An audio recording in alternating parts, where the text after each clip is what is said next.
Hi, and welcome to my channel 180.4C.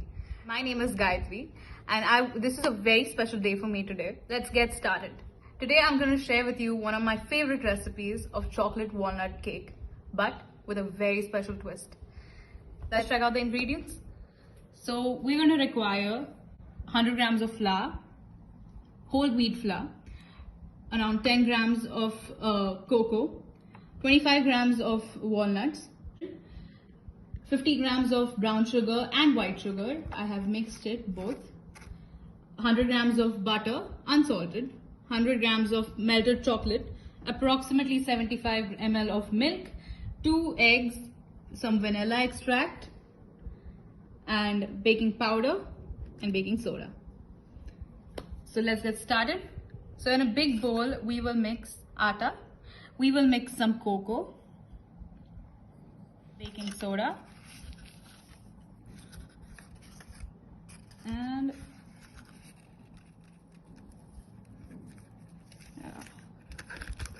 okay, and we will mix this well,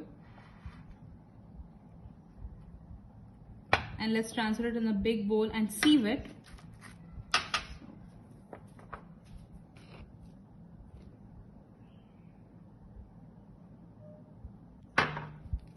Make sure that you sieve it nicely and at least twice, so all the dry ingredients are mixed well. We do not want these lumps. Avoid keeping the lumps. Let's add our chopped walnuts in it because these are also the dry ingredients, and let's get them coated with our rest of the dry ingredients. In a bigger bowl, we will mix our other ingredients, which is, let's cream the unsalted butter. Make sure that you are using softened butter and not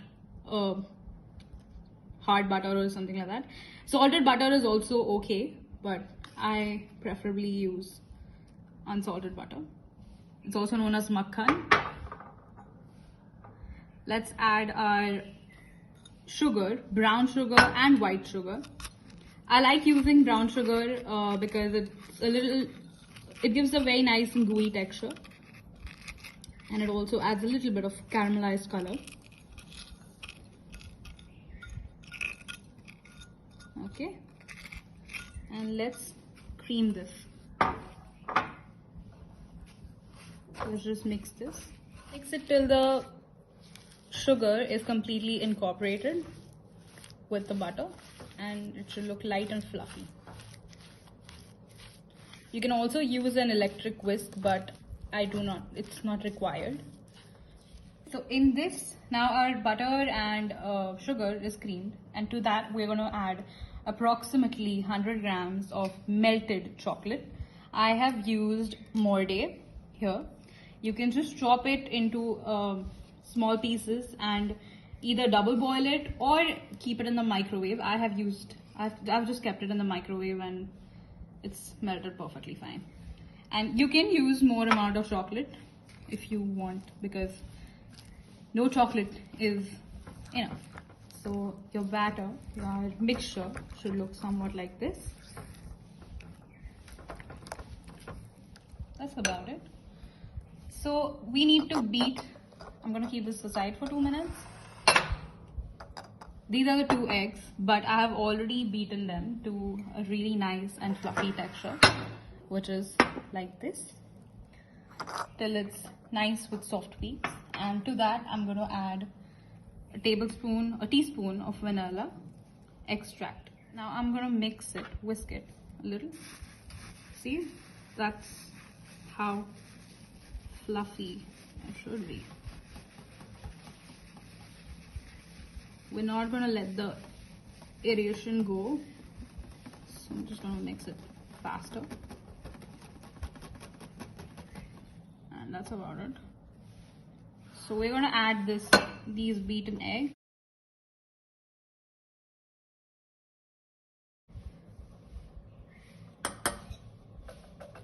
to our mixture now.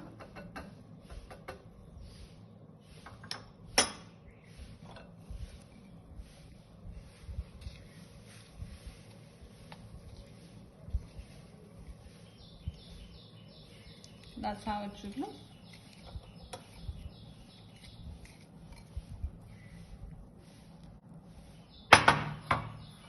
And now, please do not use electric whisk or anything, because if you overbeat your batter, it is not very nice and not very good. If you overbeat your batter, it will sink down. And to this, we're going to add our dry mix, but in 3 batches.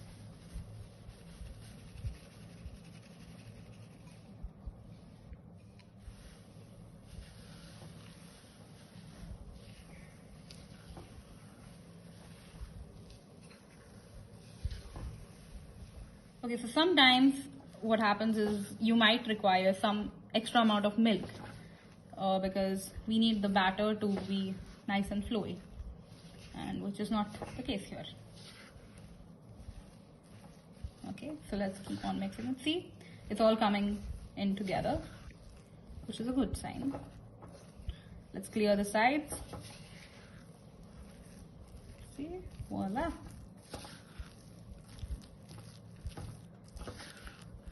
So cut and fold is the way you do it. So you take it in a circular way, cut it, and you fold again. So cut and fold. Make sure that you see no dry ingredients or lumps on the side. That's when you know your batter is ready. I'm just going to add a little bit of milk because I think it's a little thick. See, it should be in a nice and flowing consistency. Right now, it's just in a dollop drop consistency. So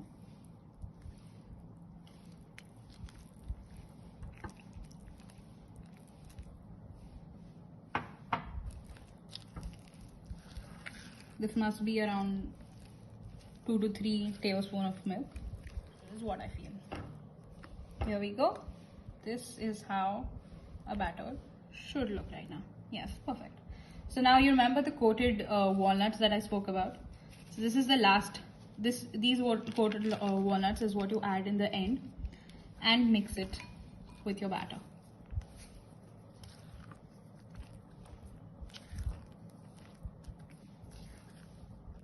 The only reason for doing this is so that the walnuts do not sink down after the cake is baked. Soda has started activating, and this is how it should look. Okay, so now I'm going to transfer it into my baking tray, which I've already lined up. I'm using a rectangular baking tray. Line it up with your butter paper and add some fattening agent, that is either butter or ghee. I have added ghee here to my butter paper. And if you do not have a butter paper, it's fine. You can either just apply some butter on the base of your tray. So we're going to tap this approximately 1, 2, and 3. So this is how it should look. And I'm going to put it for baking. Please preheat your oven at 180 degrees. Okay, while the cake is baking, let's start with our next element, which is also our surprise element, the frosting. So for which we are going to require whipped cream, which I've already whipped. And yes, the special and surprise element is one of the most trending things right now on the net, which is, you guessed it right, Dalgona coffee. And for which we're going to require coffee, sugar, hot water. So let's get started. So let's add 2 tablespoons of coffee,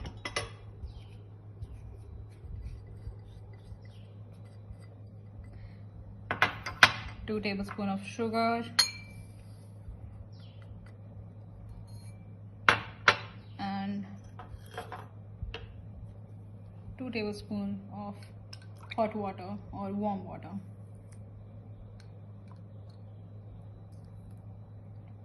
Okay.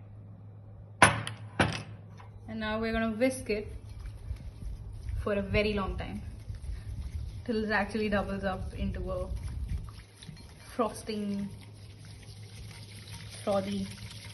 texture. So can you see it? It's getting lighter and lighter.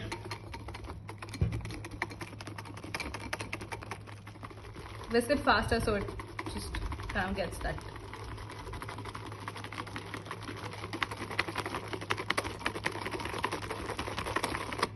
Okay, see, we need to whisk it a little more. You can also use an electric mixer or electric blender to make this coffee, but originally it is also made by this, a normal whisk.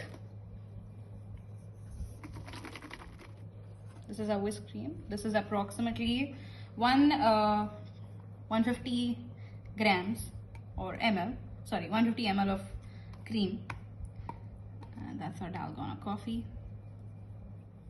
Now let's mix it all in together. Wow. Did you guys know that in Korea there is a toffee which looks very similar to Dalgona, and that's how it's got its name, Dalgona. So there's a toffee which from the top, if you look at it, it looks like Dalgona coffee, the frothy thing. So yeah, coffee syrup, so that we can add it to soak our coffee, for which I'm going to use instant Nestle coffee. Yeah guys, you'll think there is an overdose of coffee right now, but that's completely okay. Trust me, it's not going to be an overdose. And we're going to add some sugar to it as well.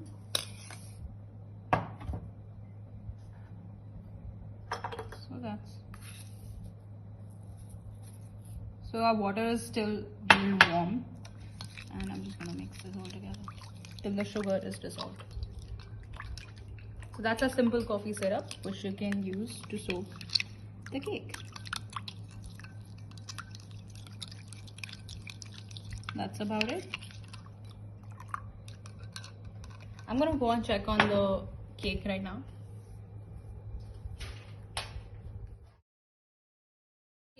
Cake is already baked, but I wanted to cut the cake and show you guys how to layer the cake. So I've made it, I've cut the cake by using this ring. This is approximately 5 inches ring. So I made 2 circles, and now I'm going to show you how to layer it.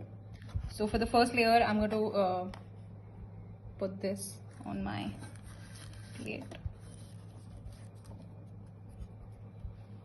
and we're going to soak it with our coffee syrup.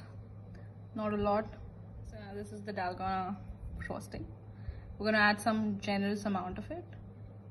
So because of the summers, the frosting is a little melty. So I have kept half of it here, and the other half is in the freezer, trying to get it to the right temperature.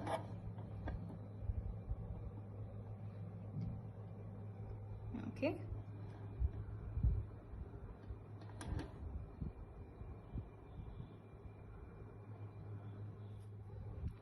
Okay, so the last, we'll just put some syrup on top and let it stay. I'm going to put it in the freezer to let it set. Because of the heat around, the frosting is melting. So I'm just going to let it freeze.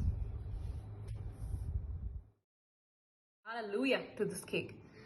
So please, if you do like this video and this recipe, like it, share, subscribe, comment, and let me know what you feel about it. And do try. And if you try, send me some pictures and tag me on Instagram. My Insta handle is 180.4c. Happy baking!